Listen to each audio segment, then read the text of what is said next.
왜 신앙생활을 하고 계십니까? 만약 그런 질문을 받으신다면 여러분의 마음속에 어떤 대답이 즉각적으로 떠오르실까 한번 생각을 해보시기 바랍니다. 옆집에 사는 믿지 않는 사람이 또 직장에 있는 어떤 동료가 저 사람은 계속 교회를 꾸준히 다니는 것 같은데 왜 그럴까? 왜 당신은 매주 교회를 가시고 또 신앙생활을 하십니까?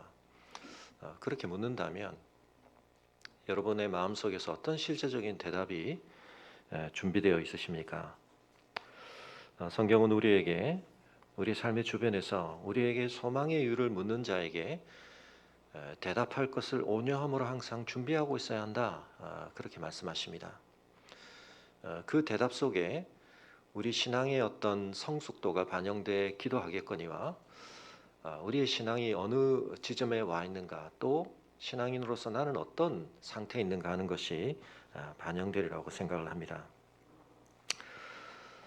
그런데 아마도 그 대답 중에 상당한 비율은 우리가 피하고 싶고 벗어나고 싶고 극복하고 싶은 어떤 대상이나 상황에 대하여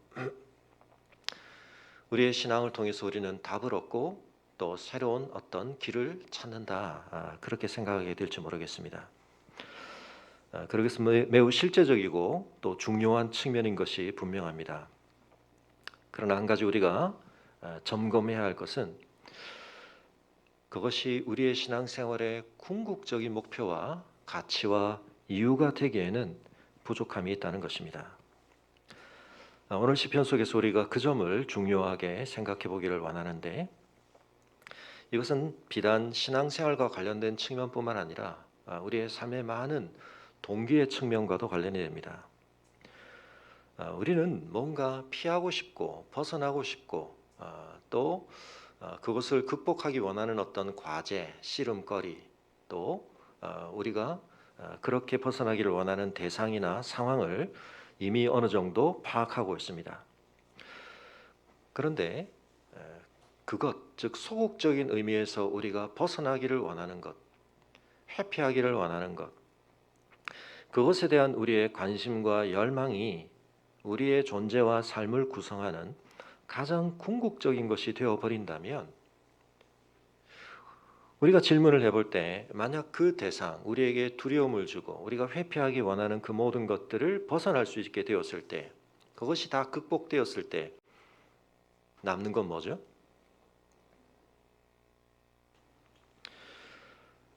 무엇을 무서워하는가, 무엇을 두려워하는가. 오늘 이 시편 속에서 다윗은 이 주제와 관련하여 우리에게 굉장히 중요한 담대한 선언을 하고 있습니다. 1절에서 내가 누구를 두려워하리요, 내가 누구를 무서워하리요, 그렇게 말하고 있습니다. 그 누구도 그 무엇도 무섭거나 두렵지 않다는 말입니다. 3절에서도 내 마음이 두렵지 않다, 나는 여전히 태어나다. 세상에서 나는 아무것도 두렵지 않습니다, 나는 아무것도 무섭지 않습니다, 근데 그렇게 말하는 사람을 우리가 좀 주의해서 볼 필요가 있습니다. 좀 전에 말씀드렸듯이 우리 모두에게 실제적으로 두려운 대상, 무서운 대상, 또 그런 상황들이 있게 마련인데, 나는 그 무엇도 그 누구도 무섭거나 두렵지 않습니다. 한편 그 사람은 굉장히 주의해서 볼 사람입니다. 사고 칠 가능성이 많은 사람입니다. 실제로 성경에서도 가장 심각하게 하나님께 진노와 심판의 대상이 되는 사람들은 누구냐면 내적으로 그런 고백을 가지고 있는 사람입니다. 나 무서울 게 없어, 나 두려울 게 없어. 무서움과 두려움이라고 하는 것이 한편은 우리에게 굉장히 부정적으로 여겨지는 것이 사실이지만, 그러나 실제적으로 그것은 우리에게 중요하게 기능하는 면이 있고 필요한 면이 있습니다. 그래서 무서움과 두려움을 알아간다는 것은 한편은 분명 우리의 성장의 중요한 과제이기도 합니다. 하룻강아지는 뭘 모르죠? 범이 얼마나 무서운가를 모릅니다. 어린아이들이 자라가면서 뭘 두려워해야 되는가, 뭘 피해야 되는가 알아가는 것은 굉장히 중요한 과제입니다. 그런 점에서 제대로 된 올바른 판단을 갖지 못해서 두려움과 무서움을 느끼지 못한다. 심지어는 어떤 인지 기능에 문제가 있거나 감각 센서에 문제가 생겨서 두려움과 무서움에 대한 적절한 반응 체계가 형성되어 있지 않고 그것이 왜곡되어 있는 사람, 사회적인 활동에 있어서 굉장히 심각한 문제를 나타낼 수도 있고 신체적으로 자기를 보호하는 데 있어서도 굉장히 문제를 나타낼 수 있습니다. 제대로 된 무서움, 제대로 된 두려움은 굉장히 중요하게 필요합니다. 그러나 앞서 말씀드렸던 것처럼 우리가 성장해 가면서 한편은 뭐가 두려운 상황인가, 뭐가 우리가 무서워해야 할 대상인가 알아가는 것 분명히 성숙이기도 하고 철 들어가는 과정이기도 합니다. 그러나 그 과정 속에서 우리의 동기 시스템이 우리를 움직이는 모든 판단의 연결고리가 이 무서움과 두려움에 의해서만 장악되어지고 작동되기 시작하면 그것 또한 심각한 문제라는 것입니다. 뭘 제대로 두려워해야 하고 무서워해야 하는지를 판단하지 못해서 삶의 어려움을 겪는 것도 문제지만 두려운 게 많아지고 무서운 게 많아졌는데 그게 내 삶을 움직이는 전부가 되어버릴 때 그건 역시 또 문제가 되는 것입니다. 제가 자주 예를 들었던 몬스터 주식회사라고 하는 어린아이들이 보는 애니메이션이 있는데요. 어린아이들 애니메이션이지만 그 속에는 굉장한 그래픽이나 또 재미거리 요소가 들어있기도 하지만 아이들이 자기의 성장의 과정에서 굉장히 중요하게 직면하고 실험해야 할 과제들, 그런 것들을 녹여놓고 있습니다. 몬스터 주식회사라고 하는 것은 괴물들이 회사를 만들어 놓고 에너지를 얻는데 어떻게 에너지를 얻는가? 밤마다 아이들을 겁줘서 아이들을 위협해서 아이들이 지르는 그 비명 소리에서 에너지를 뽑아냅니다. 그래서 누가 더 겁을 잘 주는가, 누가 아이들에게 공포심을 더 강력하게 자극하고 유발하는가라고 하는 것을 가지고 랭킹을 매깁니다. 그 랭킹의 가장 선두에 있던 몬스터가 근데 어린아이가 자기들 세계에 출연하는데 아이러니컬한 것은 이 괴물들이 정작 아이들에게 공포심을 유발해서 비명을 지르게 만들고 에너지를 짜내지만 이 아이들을 굉장히 무서워합니다. 그 아이들이 자기들과 접촉하는 것은 굉장히 두려운 일이라고 생각을 합니다. 그런데 어쨌든 이 부라고 하는 아이와 설리라고 하는 이 몬스터 사이에 어떤 관계가 형성이 되고 서로가 알아가게 되는데 이 부는 설리가 공포심을 유발하는 몬스터계에서 가장 선두에 있는 무서운 괴물이라는 것을 먼저 경험한 게 아니라 자기랑 재밌게 놀아주고 자기가 만만하게 대할 수 있는 대상으로 경험을 합니다. 그래서 그렇게 지내는데 나중에 설리가 다른 괴물들에게 무서움을 유발하는 그 본을 보여주는 시범을 하는 어떤 그런 장면을 목격하고 갑작스러운 충격을 받습니다. 자기에게 너무나 귀여운 친구였고 만만한 친구였던 이 사람, 이 괴물이 얼마나 무서운 괴물인가 하는 것을 보게 되는데요. 이 애니메이션에서 굉장히 중요하게 등장하는 요소 중에 하나가 문입니다. 문. 아이들이 밤에 잠을 혼자 자야 되는데 벽장의 문이 두려움의 대상입니다. 그리고 그 문을 통해서 괴물들이 항상 출현을 합니다. 그 문은 닫혀 있어야 합니다. 근데 그 문이 열리는 순간 그 문 속에서 어떤 괴물이 나올지 모른다는 공포심을 아이들은 가지고 있습니다. 근데 또 하나의 문의 기능이 있습니다. 그 애니메이션에서 문은 다른 세상으로 아이들이 나아갈 수 있는 통로입니다. 어떤 문은 닫혀 있어야 되고 어떤 문은 열려 있어야 됩니다. 이것이 원활하게 잘 이루어지지 않으면 닫혀 있어야 할 문은 닫혀 있어야 하고 열려 있어야 할 문은 열려 있어야 하는데 공포심 때문에 두려움 때문에 모든 문을 닫고 지내면 아이들은 그 세계 속에 갇히는 거죠.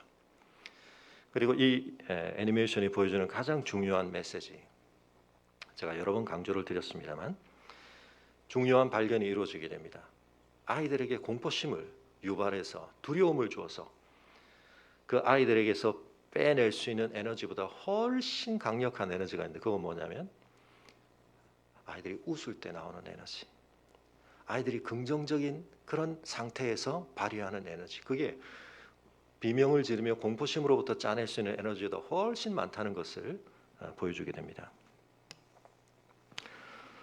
우리 부모들이 자녀들을 양육함에 있어서 한편은 세상이 무섭다는 걸 가르쳐야 합니다. 그렇게 살다가는 세상에서 무서운 걸 당한다는 것으로 때로는 아이들을 자극할 필요도 있습니다. 한편 그 아이들이 세상에서 살아야 되는데 그 세상이 얼마나 험한가 깨달아가는 것이 중요한 성장의 과제이기도 합니다. 그런데 잊지 말아야 합니다. 그렇게만 아이들을 가르치게 되면 아이들은 세상에 대해서 문을 열 자신감을 갖지 못합니다. 그런데 문이 열려서 우리가 경험할 수 있는 것은 내가 감당할 수 없는 공포가 두려움이 내 삶을 엄습해 오는 피하고 싶은 상황을 유발하는 그런 계기이기도 하지만 문이 열린다는 것은 내가 지금껏 발딛고 경험해보지 못한 새로운 세계, 새로운 가능성에 대해서 열려진다는 뜻입니다.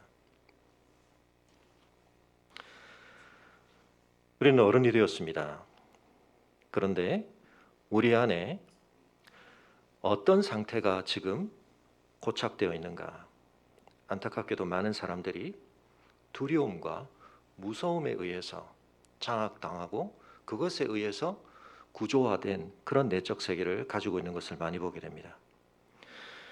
그리고 심지어는 그것이 우리의 삶에 마치 궁극적인 가치와 주제인 것처럼 생각되기도 합니다. 신앙도 마찬가지입니다. 내가 왜 신앙생활을 하는가? 두려운 걸 극복하려고, 무서운 상황을 벗어나려고. 근데 여러분, 오늘 본문에서 다윗은 인지체계가 왜곡되어 있거나 감각 시스템이 마비되어 있어서 나 두려운 게 없어, 무서운 게 없어라고 말하는 사람이 아님에도 불구하고 그런 주장을 하는데요. 여기는 중요한 조건이 있습니다. 내가 왜 누구도 두려워하지 않고 무엇도 무서워하지 않는 그런 상태를 누릴 수 있는가? 여호와가 나에 대해서 이런 분이시기 때문에 그러하다. 다윗은 그렇게 고백하고 있습니다. 여호와가 나의 빛이요 나의 구원이시요 나의 생명의 능력이시기 때문이다. 삼중의 고백을 하는데 거기에 전부 나의라고 하는 중요한 표현이 강조적으로 덧붙여 있습니다. 하나님이 빛이신데 나의 빛이시고 하나님이 구원이신데 나의 구원이시고 하나님께 생명의 능력이 있는데 나의 생명의 능력이시다. 그 사실을 다윗은 알고 경험했고 확신하기 때문에 그 사실이 자신의 삶에 온전하게 연결되어진 결과로서 그 조건이 충실하게 충족되어진 결과로서 나타나는 게 뭡니까? 무서운 게 없다는 겁니다. 두려운 게 없다는 것입니다. 다윗만큼 이 세상이 얼마나 무서운가, 사람이 얼마나 두려워할 대상인가 뼈저리게 경험한 사람이 없습니다. 그의 경험들이 그의 삶에 내면화시켰을 그 모든 공포심과 두려움들을 우리가 그 목록으로 살펴보자면 다윗만큼 우리에게 세상 무서운 줄 알고 살아야 한다, 두려워할 줄 알아야 된다 말할 수 있는 그런 기억들, 그런 경험들의 목록이 누구보다 긴 사람 바로 다윗입니다. 근데 그가 우리에게 뭐라고 말합니까? 나 두려운 게 없어. 나 무서운 게 없어. 하나님께서 여러분의 삶의 빛이요 구원이시요 생명의 능력이심을 여러분 정말 믿으십니까? 그걸 어떻게 확인해 볼 수 있다고요? 여러분이 두려워하는 것, 여러분이 무서워하는 것, 아니 정말 두려워할 만한 것이고 무서워해야 할 것들인데도 불구하고 그것 앞에서 그 상황 속에서 여러분 이렇게 고백하실 수 있겠습니까? 그것이 나에게 두려움이 되지 않는다, 무서움이 되지 않는다. 여러분 다윗이 경험한 두려움과 무서움은 그냥 추상적인 공포심이 아닙니다. 2절이 묘사하고 있습니다. 악인들이 내 살을 먹으려고 내게로 왔다. 여러분 살을 먹는다는 표현은 여러분 이건 정말 이제 얼마의 시간이 지나면 내 살점을 꼭 뜯어 먹을 수 있는 야생 짐승이 나를 움켜잡거나 바로 내 눈앞에서 나를 공격하려고 하는 그런 상황을 뜻하는 것입니다. 3절에서는 군대가 나를 대적하여 진을 치고 있다. 오늘날 우리는 전쟁을 잘 경험 못하지만 우리는 이제 TV를 통해 다른 나라에서 일어나는 전쟁을 보기도 합니다만 그러나 오늘날의 전쟁은 눈앞에서 진을 치고 하는 전쟁은 아닙니다. 근데 이제 한산이라든지 이전에 나왔던 명량이라든지 이런 것들을 보면 배는 그래도 거리를 좀 두고 하지만 이 거리가 가까워지면 뭘 합니까? 백병전을 하죠. 서로 배에 올라타서 싸움을 벌이는데 여러분 육지에서는 더더욱 그러합니다. 먼 거리에서 쏘는 그런 무기들이 개발되기 전에 다윗 때도 마찬가지입니다. 결국은 전투의 판결은 백병전에서 서로 맞부딪혀서 일어나게 되는 것입니다. 그래서 서로가 진을 쫙 치고 결국 그 싸움을 결정하는 것은 일단은 압도적인 수가 많은 쪽이 이길 가능성이 많습니다. 한 개인의 특별한 무공이나 무슨 특별한 무기로 그 전쟁을 이길 수가 없습니다. 근데 대적들이 나를 진치고 있는데 그 수가 압도적으로 많습니다. 전쟁이 일어나 나를 치려 한다. 전쟁에는 여러 가지 목적이 있을 수 있죠. 그러나 전쟁의 가장 주된 목적은 그 나라의 왕을 치는 것입니다. 이 모든 전쟁이 나를 겨냥하고 있다. 내가 요리조리 잘 피하기만 하면 이 전쟁의 상황 속에서 내가 살아남을 가능성이 있다. 그렇게 여길 수 없는 사람이 바로 왕입니다. 여러분 다윗은 이걸 실제로 경험했던 사람입니다. 우리처럼 무슨 상상 속에서 전쟁을 시뮬레이션 해보는 게 아닙니다. 매일의 삶 속에서 그걸 경험했던 사람입니다. 근데 뭐라고요? 내 마음이 두렵지 않다. 나는 여전히 태연하다. 어떻게 그럴 수 있다고요? 여호와가 나의 빛이시요 나의 구원이시요 내 생명의 능력이시기 때문에 그러하다는 것입니다. 여러분 이것이 우리의 고백이 되어야 합니다. 내 삶에서 정말 두려운 것, 내 삶에서 정말 나를 무섭게 만드는 어떤 대상과 상황, 보편적인 것도 있고 각자에게 그 시기와 상황마다 특별한 것도 있고 또 각 개인마다 더 특화된 것들도 있습니다. 그러나 그것이 무엇이든 다윗의 이 고백이 오늘 우리의 고백이 될 수 있기를 바랍니다. 그렇게 되는 만큼 우리는 하나님을 아는 것입니다. 하나님을 경험하는 것입니다. 우리 모두에게 두려움이 있습니다. 우리 모두에게 무서움이 있습니다. 그러나 그만큼 결국 우리가 하나님을 어떤 분으로 경험하고 있는가 하는 것에 대해서 실제적인 테스트를 해볼 수 있는 것입니다. 이것도 제가 반복적으로 많이 드렸던 말씀이지만 저에게 너무 생생한 체험이었기 때문에 오늘 한번 말씀드립니다. 사실은 좀 공포심을 많이 느끼거나 두려움을 많이 느끼는 분들이 약하다고 생각할 수 있는데 어떤 의미에서는 생존 가능성이 좀 높은 사람들입니다. 감각이 예민하고 상황에 대한 분석력이 높아서 이 상황들이 어떻게 전개될 수 있는가에 대해서 대안적으로 해석할 수 있는 가능성이 많은 사람들이 현존하여 보이는 것보다 더 많은 두려움을 가질 수 있고 또 그것은 사실 생존에 필요한 여러 가지 조심성이나 주의를 더 하게 만들기 때문에 생존 가능성을 높이는 그런 측면이다. 그렇게 보기도 합니다. 저도 그런 점에서 겁이 좀 많았습니다. 저는 어릴 때 이 전설의 고향 이런 거 보고 나면 집 안에서도 화장실 가는 게 어떻게 이렇게 무서운지. 그리고 밤 8시만 지나면 어머님이 그 아파트 앞인데 가서 뭘 사러 가시는 게 너무 그렇게 싫은 겁니다. 저희 아파트 바로 뒤에 이 묘지가 막 있고 산이었는데 막 그랬거든요. 그 복도를 내려가는데 지금도 생생합니다. 근데 제가 중2 때 세례를 받고 나서 중3이 되었는데 제 마음에 내가 왜 이렇게 무서움이 많나? 귀신이 왜 이렇게 무섭나? 제가 많은 귀신 얘기를 수집을 했습니다. 일단 제 나름대로 단계적 노출 치료를 하느라고 온갖 무서운 얘기를 다 모아봤는데 분석도 막 하고 그 분석을 해보면 어떤 주제가 거기 담겨 있습니까? 밤에 혼자 괜히 열심히 너무 공부하거나 애쓰지 마라. 독서실이든 뭐 방이든 뭐 무용 연습실이든 뭐 음악실이든 혼자 나와서 너무 혼자 그렇게 전교 1등 하려고 막 애쓰고 이러면 죽는다 뭐 이런 거죠. 귀신을 마주친다 뭐 이런 겁니다. 막 콩콩콩 뛰어오고 뭐 창문 밖에서 떨어진데 눈 마주치고 얼마나 섬찟한 얘기들을 많이 만들어 가지고 네 혼자 그렇게 잘하려고 하지 마라 뭐 이런 얘기가 있죠. 그런 분석도 해보고 막 그랬는데 그런 것 가지고 이 공포심이 잘 극복이 안 됩니다. 그래서 제가 결단을 했습니다. 근데 내가 하나님을 믿는데, 내가 믿는 하나님은 천지의 주재이신데, 하나님께서 모든 걸 창조하셨고 하나님께서 모든 것을 주관하시는데, 내가 그 하나님의 자녀라고 내가 정말 믿는데 내가 이렇게 귀신이 무섭지? 어떤 쭈삣쭈삣하는 상황들, 뭔가가 나를 엄습할지 모른다는 이 감각이 왜 이렇게 나를 힘들게 하지? 왜 삶을 제한시키지? 내가 가고 싶거나 내가 활동할 수 있는 영역이 왜 이렇게 줄어들지? 무엇보다 그것이 내가 믿는 믿음에 합당하지 않다는 생각이 들었습니다. 그래서 제가 스스로 과제를 부여했습니다.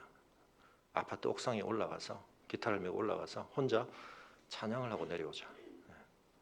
거룩한 뜻을 품었는데 얼마나 숱한 실패를 했는지 모릅니다.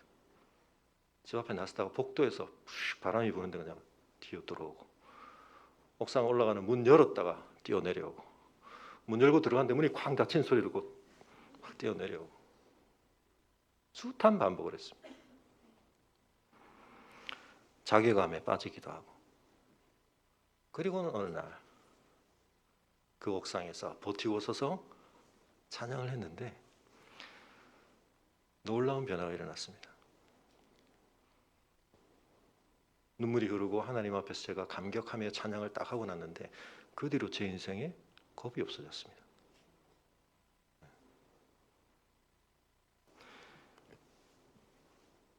여러분, 혼자 여기 가끔 내려와서 제가 일부러 여기 본당에 여기 내려오거나 뭐 제 방에 가 있거나, 이 동네 빛이 없습니다, 여러분.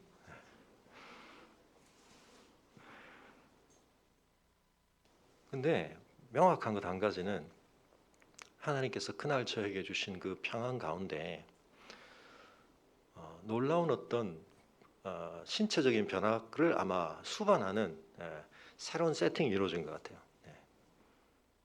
그래서 제 예측 시스템이 이제는 이전의 방식대로 작동하는 게 아니라 하나님께서 책임져 주신다, 하나님께서 보호해 주신다.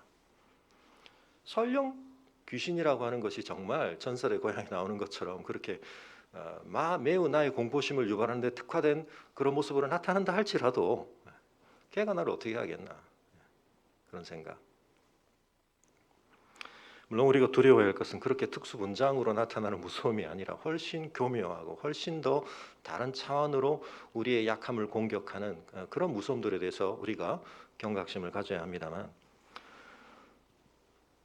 여러분, 저는 분명히 그날 하나님 앞에 제가 찬송을 드릴 때 하나님께서 그 찬송을 기뻐 받으시며 제 마음속에 주신 그 평안, 근데 그것은 그 이후에도 제 삶에서 다른 형태들로 또 다른 영역에서 나타나는 많은 두려움에 대해서 하나님께서 저에게 더 확대하게 하시고 적용하게 하셨던 굉장히 중요한 체험이었습니다. 물론 여전히 그럼에도 불구하고 공포 영화를 보는데 굉장히 무서움이 있으시다거나, 또 특정 어떤 대상에 대해서 아무래도 극복이 안 되는, 뭐 어떤 분은 고양이가 굉장히 무서우시기도 하고, 또 어떤 분들은 뭐 곤충이 굉장히 무서우시기도 하고, 뭐 그러실 수 있죠. 뭐 그 모든 것들에 대해서 우리가 한편 굳이 그 감각을 다 바꿔야 된다, 그렇게 말씀드리고 싶지는 않습니다. 그러나 우리가 굳이 제한받을 필요가 없는데 지나치게 우리의 무서움이나 두려움이 우리를 제한하고 있다면 우리가 좀 실험을 해볼 여지는 있다는 것입니다. 몬스터 주식회사뿐만 아니라 니모를 찾아서라는 애니메이션도 그런 얘기를 하죠. 부모가 한편 자기가 충격적으로 경험했던, 그리고 실제적으로 발생했던 상실의 아픔, 아내를 잃었고 모든 다른 자녀들을 잃고 딱 하나 남은 니모, 그래서 걔를 지키고 보호하는 것에 모든 관심이 집중되어 있는데, 그게 한편은 그 니모의 성장 가능성, 니모가 실제로 경험함으로써 발휘할 수 있는 많은 것을 오히려 제약하는 한계가 될 수 있다. 부모들이 때로 자녀들에게 야, 세상 무서운 줄 알아야 돼, 이런 거 저런 거 무서운 줄 알아야 돼. 때로는 그러다 보면 그 무서움에 대해서 아이들이 실제로 자기 감각을 맞추어 볼 기회 자체가 박탈되기도 하고요. 그리고 때로는 나에게는 그것이 좀 더 특화된 무서움이었지만 우리 아이에게는 좀 다른 방식으로 그 경험 속에서 다르게 그것이 경험될 수 있는 가능성까지를 우리가 너무 원천봉쇄 해버릴 수도 있는 것입니다. 그리고 가장 중요한 것은 하나님께서 그 아이의 삶에 참된 보호자가 되시고 주권자가 되신다는 경험을 할 기회를 우리가 너무 막고 있을 가능성도 있습니다. 사랑하는 성도 여러분, 우리의 두려움이 무엇이고 내가 무서워하는 게 뭔가 잘 실험해 봐야 됩니다. 그리고 왜 그게 그렇게 무서운지, 왜 그게 그렇게 두려운지, 이 실패가 왜 나에게 그렇게 두려운지, 이 좌절이 왜 나에게 그렇게 극복 불가능할 만큼 무서운지, 이번 시험에 떨어지면, 이번 취업에 실패하면, 이 상황이 내가 원하는 대로 되지 않으면 내가 왜 그렇게 무서운지 두려운지 잘 생각해 봐야 합니다. 여러분, 그런데 그 문제와 닿아 있는 더 중요한 주제가 이제 등장을 합니다. 우리의 신앙이 내가 무섭고 두려운 것을 극복하기 위한 방편과 수단으로서의 가치만을 가져서는 안 된다는 것. 그것은 우리의 삶에 굉장히 실제적인 중요한 측면이고 실현거리인 것은 맞지만, 무섭고 두려운 것을 어떻게 하면 회피하고 벗어나고 극복할 것인가 라는 것이 우리의 궁극적인 과제가 아닙니다. 더 중요한 게 있습니다. 진짜 가치, 정말 내가 추구해야 할 가치를 찾고 그것에 헌신하고 그것에 의해서 내 삶이 이끌어져 가는 것, 그것이 진정한 신앙의 삶인 것입니다. 그래서 4절에 이렇게 고백이 전환이 됩니다. 내가 여호와께 바라는 한 가지 일이 있다. 그리고 나는 그것을 구할 것이다. 앞에서의 상황을 보면 뭡니까? 그리고 이것은 실질적으로 7절 이하에서 굉장히 분위기가 전환되면서 그가 직면하고 있는 실제적 상황에서 분명히 나타납니다. 뭐죠? 대적의 공격으로부터 하나님 나를 지켜주십시오. 대적이 나를 짓밟으려고 하는 시도들에 대해서 나를 건져주십시오. 나를 구원해 주십시오. 내 생명을 대적에게 맡기지 마십시오. 위증자와 악을 토하는 자들이 이런 나를 치려고 하는 상황에서 나를 건져주십시오. 중요한 고백입니다. 그런데 여러분, 우리가 이거는 안 되게 해주십시오. 이거는 막아주십시오. 이건 피하게 해주십시오. 이건 벗어나게 해주십시오. 거기서 그쳐서는 안 된다는 것입니다. 그리고 그건 어떤 의미에서 더 중요한 이것을 위한 과정이 되어야 하는 것입니다. 그게 뭡니까? 4절이 말합니다. 여호와께 바라는 것, 적극적으로 구하는 것. 내가 내 평생에 여호와의 집에 살면서 여호와의 아름다움을 바라며 그의 성전에서 사모하는 그것이다. 웨스트민스터 소리문답 제1문이 무엇을 우리에게 묻습니까? 인생의 제일된 목적이 무엇인가? 여러분, 우리의 삶은 뭔가를 피하고 뭔가를 벗어나는 게 목적이 아닙니다. 뭔가를 추구하는 겁니다. 뭔가를 지향하는 겁니다. 그게 뭐죠? 하나님을 영화롭게 하는 것입니다. 영원토록 그를 즐거워하는 것입니다.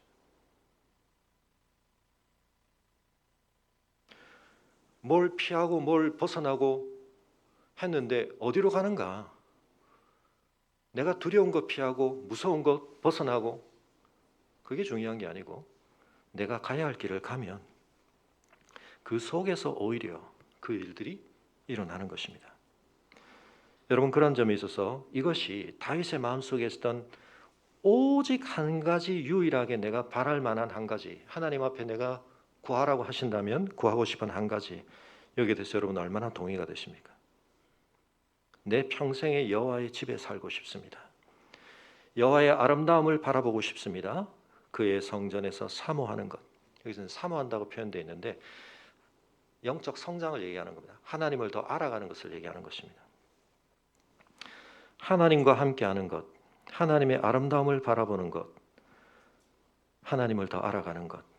여러분, 우리가 이번 주에 통독했던 호세아서 뭘 지적합니까? 이 백성이 왜 망한다고요? 호세아서를 비롯한 선지서의 중요한 지적이 뭡니까? 이 백성이 나를 알지 못하기 때문이다. 너희가 나를 알아야 한다. 그래서 호세아서의 가장 간절한 고백 중에 하나가 뭡니까? 이제 우리가 여호와께로 돌아가서 뭐 하자? 여호와를 알자. 힘써 여호와를 알자.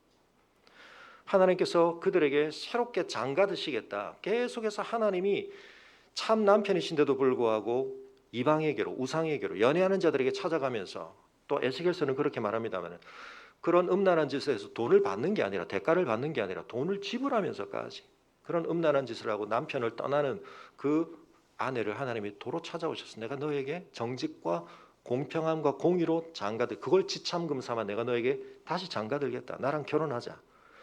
내가 그렇게 너에게 장가들므로 너는 나를 알리라. 그 안다는 뜻은 야다라는 뜻은 부부관계의 어떤 육체적 행위를 의미하는 표현으로도 쓰일 만큼 전인격적으로 아는 것을 얘기합니다.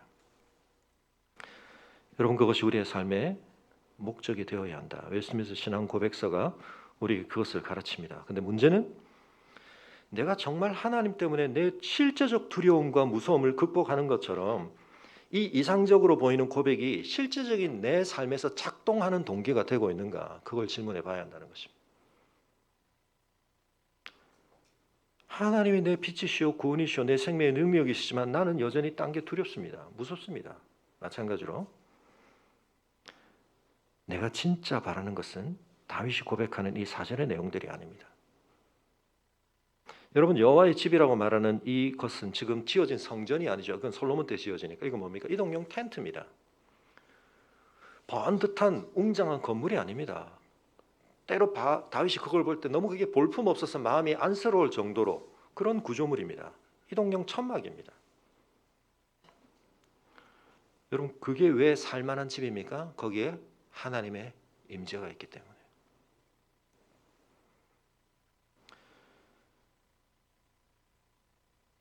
그리고 뒤에 보시면 하나님께서 자기를 보호하시되 어디에 감추셔서 보호하신다고 말하고 있습니까? 바로 하나님의 그 성막, 성소에 나를 숨겨주신다. 그래서 하나님께서 나를 보호해 주신다. 천 하나 찢으면 그게 무슨 보호막이 될 수 있겠습니까? 대적들이 쳐들어올 수 있죠. 근데 거기에 뭐가 있기 때문에요? 하나님이 임재하심으로 하나님이 지켜주시는 하나님의 함께하심이 그 어떤 것보다 나를 확실하게 보호하신다는 확신이 있기 때문에 거기서 그는 안정감을 느끼는 것입니다. 여러분, 이건 어떤 장소에 대한 얘기가 아니죠. 하나님의 충만한 임재를 우리가 경험하고 확인하는 그것을 얘기하는 것입니다. 우리에게는 예배입니다. 공적 예배, 개인적인 기도와 말씀 묵상의 예배.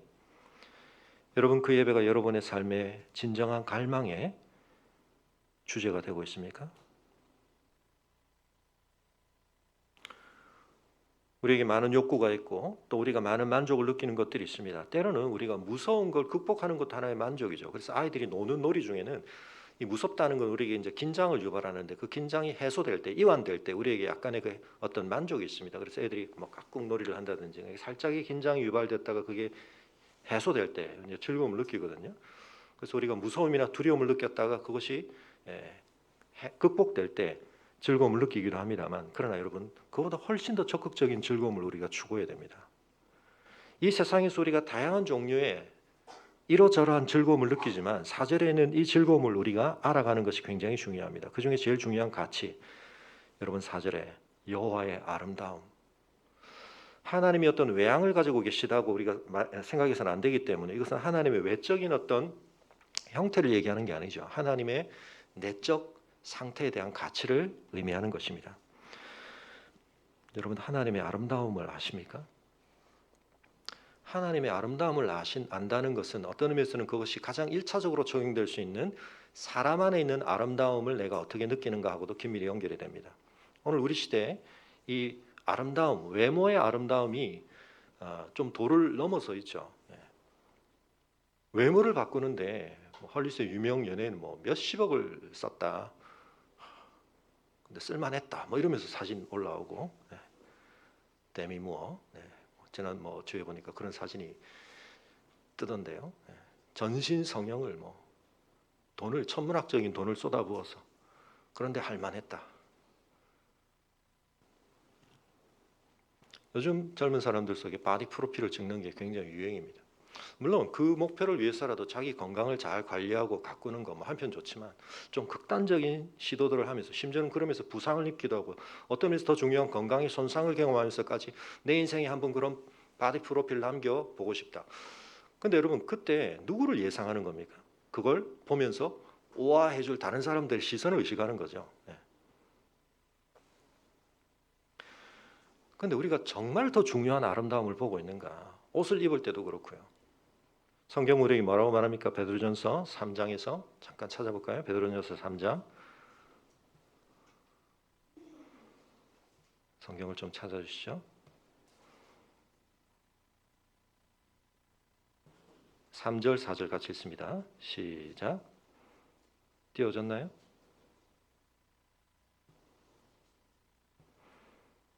같이 읽습니다. 시작. 너희의 단장은 머리를 꾸미고 금을 차고 아름다운 옷을 입는 외모로 하지 말고 오직 마음에 숨은 사람을 온유하고 안정한 심령에 썩지 아니할 것으로 하라. 이는 하나님 앞에 값진 것이니라. 왜요? 하나님은 사람을 외모로 취하지 않으시거든요. 우리의 중심을 보시거든요. 우리의 속사람을 보시거든요. 우리의 코 근력을 보신다는 뜻이구나. 코도 중요하긴 한데 밖에 시스펙 못지않게 우리 코 근력도 중요하긴 한데 그 코 근력보다 더 중요한 우리의 영혼의 코를 하나님이 보십니다. 우리가 외모가 아름답다는 것도 사실은 나름의 의미는 있습니다. 그래서 진화 생물학에서는 그런 걸 이제 굉장히 중요하게 유전자의 건강성을 밖으로 드러내는 대칭성이라든지 뭔가 이제 질서 잡힌 외모라는 건 그래서 우리에게 뭔가 매력으로 느껴진다. 유전자의 건강성이 그렇게 좀 나타날 가능성이 많다. 이렇게 이제 보기도 합니다만 맞습니다. 한편 어떤 대칭성을 갖추다든지 질서가 잡힌다는 것은 에너지가 드는 일이거든요. 그리고 거기는 정보가 담겨 있고 질서와 에너지, 정보는 굉장히 중요하게 관련된다고 말씀을 드렸고 그래서 어떤 구조물이든 또 어떤 것이든 에너지가 많이 투입되고 많은 정보가 함유되어 있는 질서가 우리에게 드러날 때 우리는 그걸 굉장히 무의식적으로 좋게 느낍니다. 그리고 그걸 경험하는 것 속에서 우리는 어떤 질서가 그 속에서 우리에게 전해주는 에너지나 정보에 대한 자극을 받기도 하는 게 맞습니다. 근데 훨씬 중요한 건 뭐냐면 여러분 심지어 외모는 어떻게 수술하면 바꿀 수 있습니다. 근데 내면은 그렇게 쉽게 바뀌지 않습니다. 사람의 속 상태를 바꾼다는 것은 훨씬 어렵습니다. 왜냐하면 그게 훨씬 가치가 있기 때문입니다.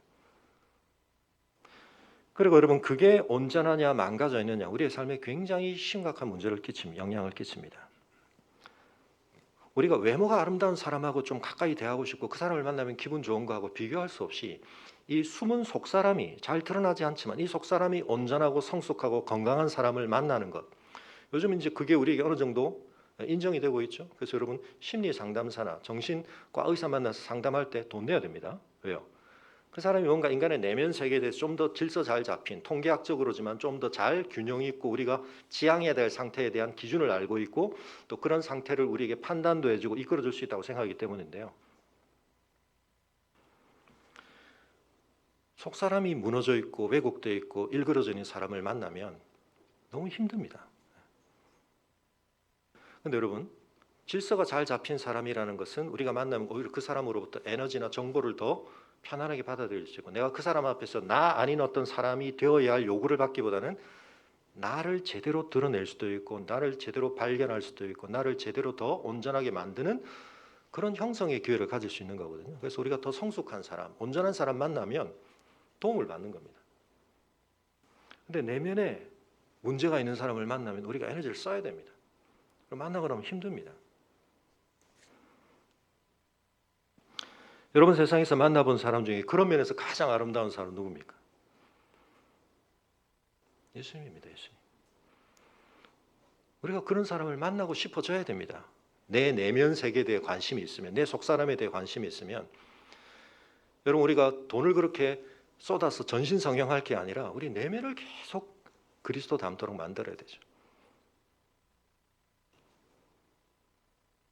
영적으로 나에게 올바른 진리의 길을 이야기해 줄 수 있고 지혜를 전해줄 수 있고 내 문제를 깨닫게 해주고 여러분 이 성도의 만남 속에서 일어나는 거 아닙니까? 워렌 버핏 만나는 것도 여러분 훨씬 수지 맞는 일을 매주 하실 수 있습니다. 하나님 만나고 성도를 만나고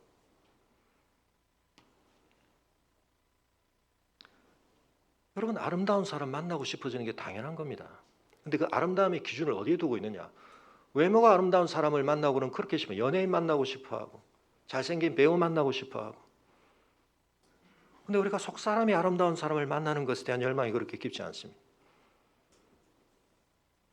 다윗은 하나님을 왜 아름답다고 말합니까? 그분이 우리의 존재의 근원으로서 우리 존재의 가장 참된 아름다움이 그분께로부터 나오는 거거든요. 말씀 읽는 시간이 왜 나에게 갈망이 되는가? 그 시간을 통해서 내가 아름다워지기 때문에. 내 존재 자체가.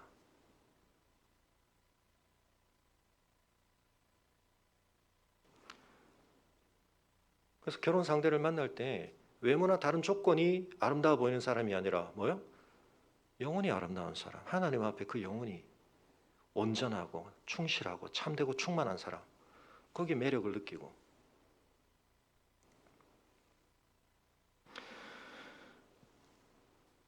여러분, 그게 우리의 갈망이 되어야 됩니다. 그래서 우리가 하나님을 매일 만날 수 있지 않습니까? 근데 그 만남에 대한 갈망이 내가 얼마나 있는가?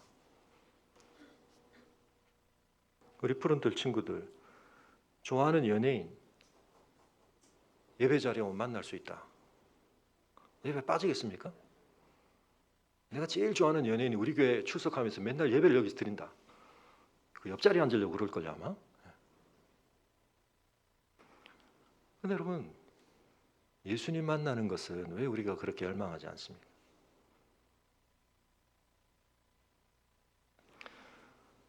어떤 저명하고 뛰어난 심리 상담가나 정신분석가나 정신과 의사를 만나는 것보다 주님을 만나는 것이 우리에게 너무나 복된 시간입니다. 그 만남이 지속되는 결과는 우리에게 내가 아름다워지는 것으로 나타나야 합니다. 사랑하는 성도 여러분, 프로이드가 종교에 대한 분석을 많이 했습니다. 그런데 그 프로이드가 자기 생애 제일 마지막 쓴 책도 종교에 관한 것입니다. 모세와 유일신에 대해서. 근데 한편은 지적으로는 굉장히 흥미로운 주장들을 많이 했지만 프로이드의 정신분석학 자체도 많은 비판을 받았지만 그의 종교 분석은 여러 가지로 참 비판을 많이 받아야 되는데, 근데 그 프로이드 또 프로이드의 바로 앞에 있었던 포이르바하, 그들이 공유하고 있는 게 하나 있습니다. 그게 뭐냐면 종교라는 건, 신이라는 건 인간이 자기 투사의 결과로 빚어낸 것이다. 포이르바하가 신은 절대 인간의 자기 투영이다. 프로이드도 부모 경험, 특히 아버지 경험, 오이디푸스 컴플렉스 같은 거, 이런 경험이 투사돼서 신을 만들어내는 것이다. 모세도 이집트인이고 광야에서 이스라엘 백성이 모세를 죽인 것도 아버지 사례와 같은 것이고 자기가 이제 생각한 틀에다 그걸 다 끼워 맞추는데 어떤 사람들은 그런 걸 보고 놀라운 분석을 했다. 여러분 10절에 보시면 다윗이 무슨 고백을 하냐면 내 부모는 나를 버렸으나 여호와는 나를 영접하시리다. 실제로 다윗이 부모로부터 버림을 받았는지 사울의 추격을 받고 이러는 여러 가지 과정에서 정말 그런 경험을 했는지, 아니면 이것은 그냥 하나의 가정적 상황으로 부모라고 하는 존재는 나에 대해서 그래도 이 세상에서 가장 마지막까지 최후의 보루로서 나를 버리지 않을 대상. 시편에 그런 표현들이 나옵니다. 자연 질서가 만약 바뀔 수 있다면 하나님이 우리를 버리신다. 왜? 하나님이 그 질서를 수립하신 분이기 때문에. 그런 표현의 일종으로 볼 수도 있는데요. 그러나 이것은 실제적인 다윗의 체험이 녹아 있거나 그가 현실적으로 고려했던 그런 가능성일 수도 있습니다. 여기서 한 가지 기억해야 할 게 있습니다. 다윗은 자기 부모의 경험을 투사해서 하나님을 그려내고 있는 게 아닙니다. 여러분, 부모라고 하는 존재, 내가 그 영향을 어떻게 받았는지 자체를 내가 스스로 걸러내는 것조차 어려울 만큼 우리에게 근원적으로는 영향을 미치는 존재입니다. 부모로부터 내가 어떤 영향을 받았지 그걸 분석해내는 것조차가 평생의 과제일 수도 있을 만큼 어마어마한 우리에게 중요한 영향을 끼친 존재입니다.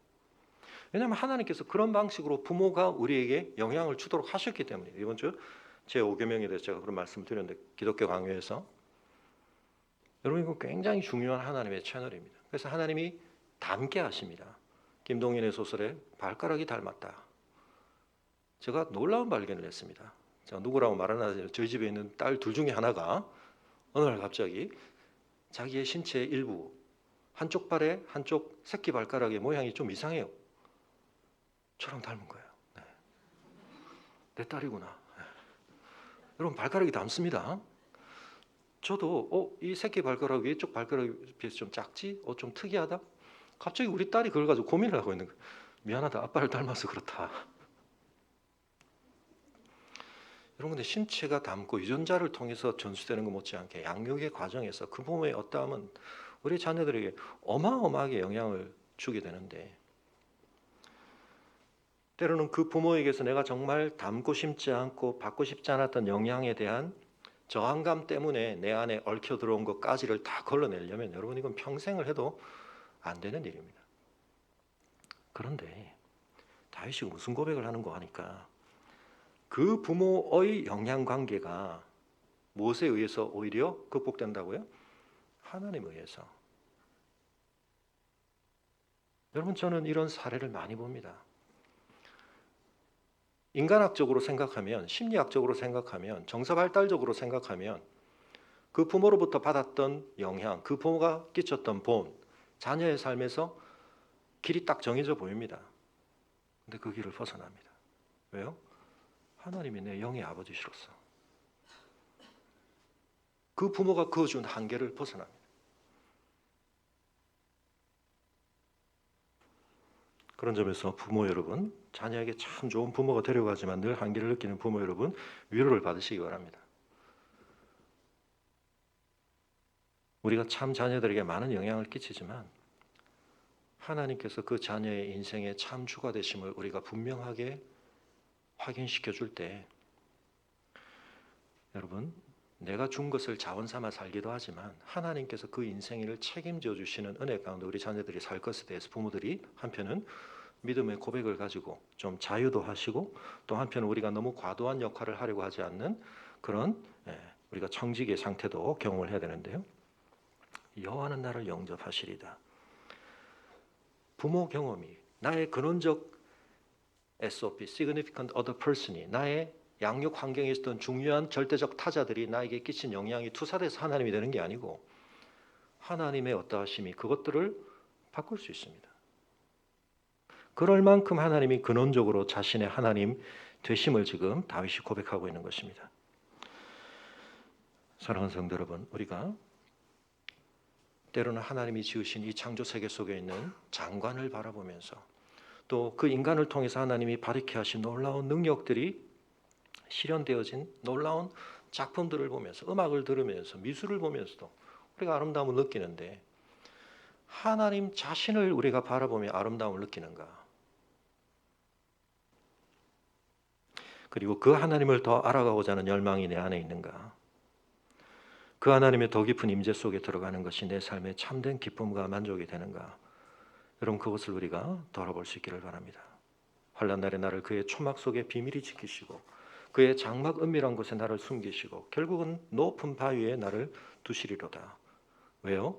우리가 앞서 시편에서 보았던 것처럼 그 하나님께서 땅의 기초를 놓으신 분이기 때문에 그렇습니다. 이번 주에 우리가 안타까운 소식을 들었습니다. 휴양지에서 싱크홀이 생겨가지고, 기사들 보셨죠?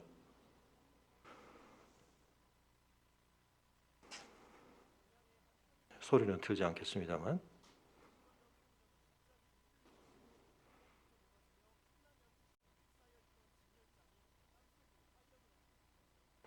갑자기 편의점 하나가 한 곳에 기울어서 주인은 그 직전에 징조를 보고 뛰쳐나왔는데요.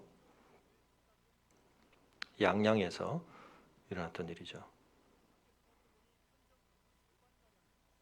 이 주변에 지금 어떤 공사를 하고 있는데 아마 그 공사의 영향이지 않을까 생각을 합니다만,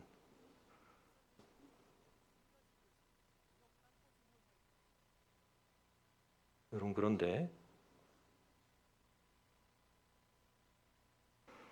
칠레에서는 광산에서 깊이 200m 싱크홀이 생기기도 하고요.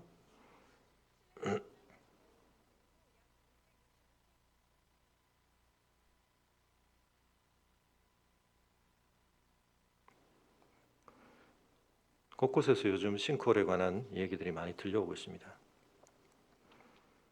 병원 주차장에 느닷없이 땅이 꺼집니다. 차들이 빨려 들어가고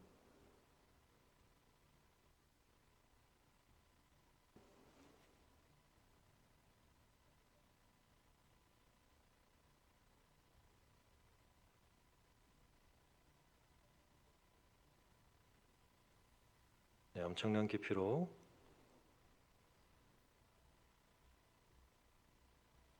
중국에서는 지나다 이 그림자인 줄 알았는데 그러다 보니까 갑자기 도로가 꺼져 있어가지고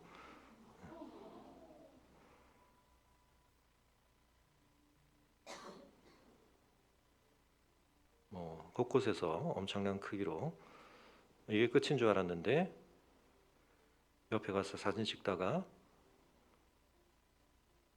놀라서 도망을 갑니다.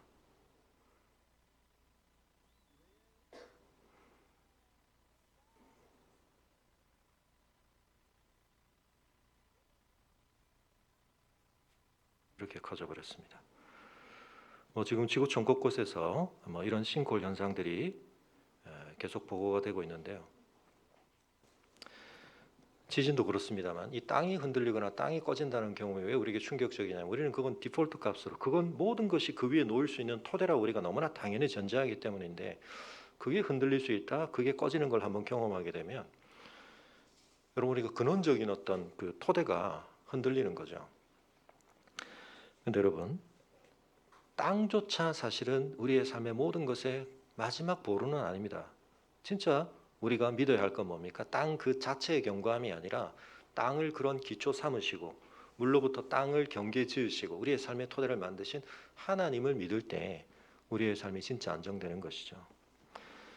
여러분 가장 근원적인 하나님에 대한 믿음을 통해 우리의 삶의 어떤 무서움과 두려움에 대해서도 우리가 영적으로 실험해 볼 수 있습니다.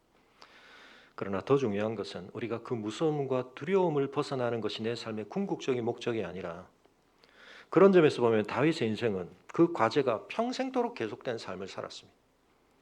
그러나 그 속에서 그가 찾은 게 뭡니까? 무섭고 두려운 대상을 벗어나는 게 우리에게 참된 해방감을 주기도 하고 기쁨을 주기도 하지만 그 속에서 깨달아야 하는 것은 내가 뭘 지향해야 할 것인가? 하나님의 아름다움을 바라보며 하나님을 추구하며 사는 삶. 내 삶에서 돈이 떨어지는 것, 내 삶에서 건강을 잃게 되는 것, 내 삶에 어떤 실패를 하게 되는 것을 내가 피하기 위해서 내 삶을 사는 게 아닙니다. 하나님을 영화롭게 하고 그분을 영원토록 즐거워하기 위해서. 근데 많은 사람들은 그건 잘 모르겠고요. 그건 너무 이상적이고요. 추상적이고요. 내 현실로 나한테 즉각적으로 와닿는 어떤 아픔과 힘듦을 내가 벗어나는 것을 나는 1차적으로 내 삶의 목적처럼 그냥 삼고 살래요.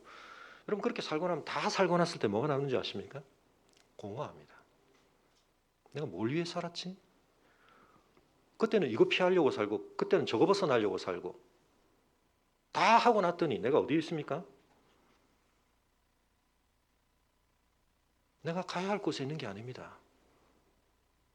이거에 대한 반작용으로, 이거에 대한 반동으로 내 위치가 그렇게 계속 우왕좌왕하다가 내 삶에 궤적이 안 남습니다. 사울도 피해야 했고 압살롬도 피해야 했지만 결국 다윗의 인생은 뭡니까? 하나님의 성전을 바라보며 하나님의 임재를 구하며 내 삶에 하나님이 이루어 주시는 그 아름다움을 경험하며 여러분 우리가 매일매일 아름다워질 수 있습니다. 매일매일 아름다움을 최상의 아름다움을 경험할 수 있습니다. 하나님의 임재 안에서 이번 한 주간도 우리가 한편은 주의 보호하심 안에서 때로는 우리의 땅이 꺼지고 땅이 뒤흔들리는 어려움 속에서도 오히려 그래서 하나님의 은혜를 더욱 의지하고 겸손하게 하나님을 바라보며 그 믿음 안에서 우리가 안정감을 느끼기도 하지만 더 중요한 건 뭡니까? 내가 왜 사는가? 뭘 위해 살아야 되는가? 하나님의 아름다움을 바라보고 내 존재와 내 삶을 통해 하나님의 아름다움을 반영하는 삶, 그것을 또 한 주간 누리시고 씨름하시는 복된 한 주가 되시기를 주님의 이름으로 축원합니다. 우리 함께 자리에서 일어나겠습니다.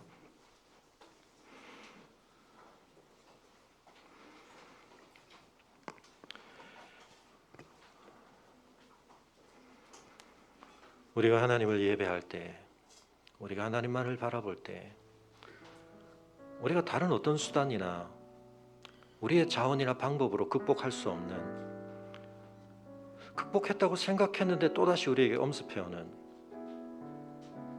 그리고 우리의 경험이 쌓일수록 예기 불안이 더 일찍 촉발되고 더 극단적인 최악의 가능성을 자꾸 염두에 둘 수밖에 없는, 작은 불안한 징후에도 그것이 징크스가 되어서 내 삶을 더 옥죄고 제한하는 이런 두려움과 무서움에 대해서 우리가 하나님 안에 누리는 자유를 기대해야 하고 구할 수 있어야 하겠습니다. 벗어나야 되겠습니다. 그러나 여러분, 우리가 벗어나는 것이 우리의 삶의 목적이 아니라, 풀려나는 것이 목적이 아니라 지향해야 하는 것, 하나님의 임재를 구하며 하나님의 아름다움을 바라보며 그 안에서 빚어질 우리의 삶의 존귀함을 내 안에 담아가고 실현해가는 그 삶. 때로 그 가치를 위해서는 여러분, 우리가 뭔가 때문에 두려워하고 무서워하는 그 상황들조차 놀랍게 과정이 될 수 있습니다. 우리가 시간 주님 앞에 우리의 마음을 드리며 다윗의 고백이 우리의 것 되게 하여 주옵소서. 예수 그리스도 안에서 이제 마땅히 우리 것이 되어야 할 이 아름다운 고백을 우리가 주님 안에서 누리게 하여 주옵소서. 같이 기도하겠습니다.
주님 큰 영광 받으소서.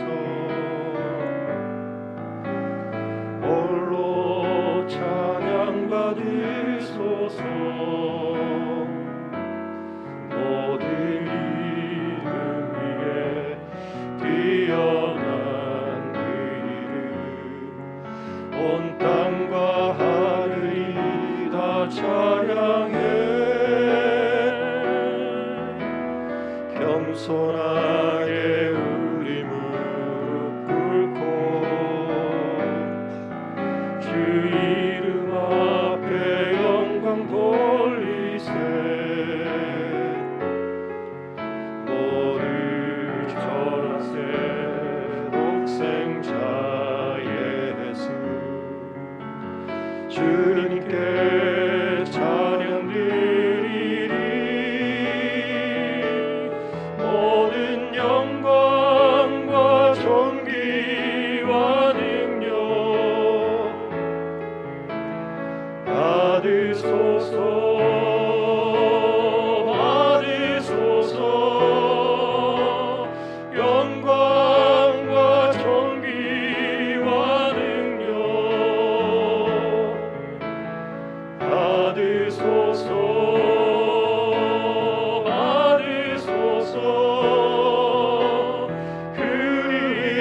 그리스도 살아계신 하나님.